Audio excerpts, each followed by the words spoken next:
اگر آپ electronic media سے ہٹ جائیں گے دنیا آپ کو لات مار کے سائڈ میں کر دے گی. تحقیق کے دروازے بند نہیں ہوئے. عقیدہ نہیں بدلتا ہے, مسئلے بدلتے ہیں. ہر دور میں عقیدہ ایک جیسا رہا ہے, مسئلے ہمیشہ بدلتے رہے. نہیں جاتی ہے. کاغذ کی سب سے بڑی پہلی فیکٹری مسلمانوں نے قائم کی, بنائی. آج مسلمانوں کے پاس کیا ہے؟ کچھ نہیں. ڈھنگ کا ایک ملک بھی ہمارے پاس نہیں ہے.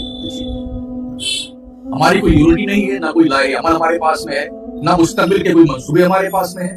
لڑ رہے ہیں, جھگڑ رہے ہیں, مر رہے ہیں, کٹ رہے ہیں. یہ فلانے کا مرید ہے, ڈھکانے کا مرید ہے.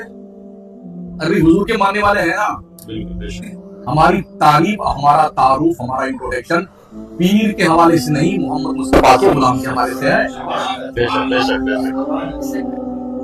تو یہ جیسا آپ نے بتایا کہ ہمارے سائنس کی نالج یا جو ماڈرن ایجوکیشن یہ بھی ہونا چاہیے, تو آپ کی طرف سے کیا کوئی ایسی پہل شروع کی گئی جو نوجوانوں کو اس طرح لے کے جائے؟ یہ الحمدللہ ہم نے شہر مکرانہ میں بہت بڑا تعاون قائم کیا. ماشاءاللہ. انگلش میڈیم 10ویں تک ہے, ہندی میڈیم 10ویں تک ہے, کمپیوٹر کا پورا لیب ہے, درس نظامی پورا ہے, کڑھائی لکھائی پڑھائی سلائی کا سارا کاروبار ہے. ہم نے کیا ہے الحمدللہ, کام ہو رہا ہے مکرانے میں. اچھا, جو ابھی جدید سائنس کا دور ہے تو اس میں اجتہاد کا راستہ کھولنا چاہیے.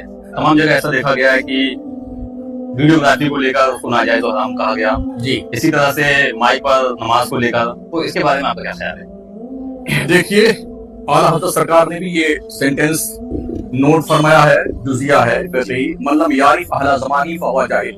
جو اپنے حالات, اپنے ماحول اور اپنے زمانے کے حالات نہیں جانتا ہے وہ کتنا بڑا علامہ چنا جاہل ہے. یہ میڈیا کا دور ہے, الیکٹرانک میڈیا, پرنٹ میڈیا کا دور, ریسرچ کا دور ہے, تحقیق کا دور ہے. وہ زمانے لگ گئے جب آپ نے جو کہا اسے مان لیا. آج آدمی ریسرچ کرتا ہے, تحقیق کرتا ہے, 10 15 20 مولانا کی تقریر سنتا ہے, پھر وہ کمپیئر کرتا ہے کہ ہمیں کیا لینا کیا نہیں لینا ہے. ٹھیک ہے نا. تو آج کی اس کنڈیشن میں ہم اپنی نیو جنریشن کو کیسے مطمئن کر سکتے ہیں؟ ہمیں ایسے علماء کی ضرورت ہے جنہیں باضابطہ طور پر بین الاقوامی پیمانے پر مذاہب کے درمیان تقابل ادیان کا بھی شعور پایا جاتا ہے ان کے پاس میں. ریسرچ کی جو راہیں ہوتی ہیں اس پر بھی وہ جو ہے اچھی پکڑ رکھتے ہوں. جیسے ہمارے یہاں محققین مسائل جدیدہ علامہ الاشرف مبارک پور کے مفتی نظام الدین صاحب قبلہ دامت فیض اللہ علیہ ہے. الحمدللہ ان کے جو مسائل ہیں جس پر جدید مسائل پہ انہوں نے تحقیق کی نا, چاہے کتنے لوگ ان کی برائی کرتے ہیں مگر مجبوراً انہی کے بتائے ہوئے مسئلے پہ عمل کرتے ہیں. ٹھیک ہے نا. اب رہ گئی ویڈیو کی بات. بلا شبہ آج کی تاریخ میں چھوٹا پیر ہو یا بڑا پیر ہو, کہیں کا پیر ہو, پورے ملک ہندوستان پاکستان بات کرتا ہوں, کس کی ویڈیو نہیں ہے, کس کی فوٹو نہیں.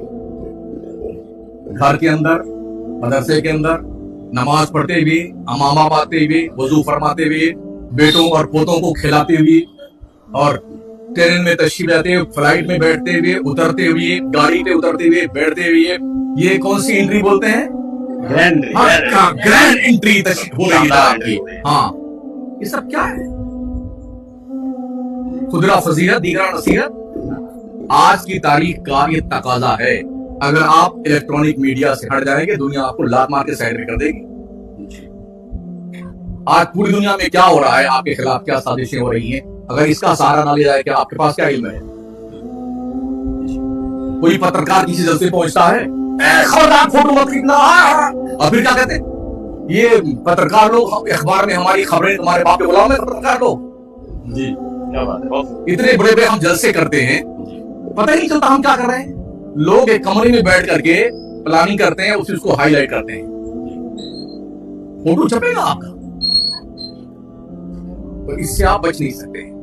تحقیق کے دروازے بند نہیں ہوئے. عقیدہ نہیں بدلتا ہے, مسئلے بدلتے ہیں. ہر دور میں عقیدہ ایک جیسا رہا ہے, مسئلے ہمیشہ بدلتے رہے. مسئلوں میں جو ہے اختلاف ہوا ہے تو 4 مذاہب, حنفی, شافعی, مالکی, حنبلی, یہ 4 مذہب ہیں.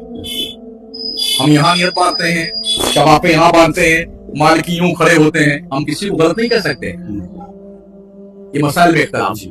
ایسے ہی اور آگے آئی اس زمانے میں اعلیٰ حضرت امام اہل سنت نے تقریباً فتاوی رضویہ میں 1 2 نہیں, کم سے کم 70 سے 75 جگہوں پہ ایسے مسئلے ہیں جو آپ نے جائز لکھا ہے اور صدر شریعہ نے اسے ناجائز لکھا, اور اعلیٰ حضرت نے جسے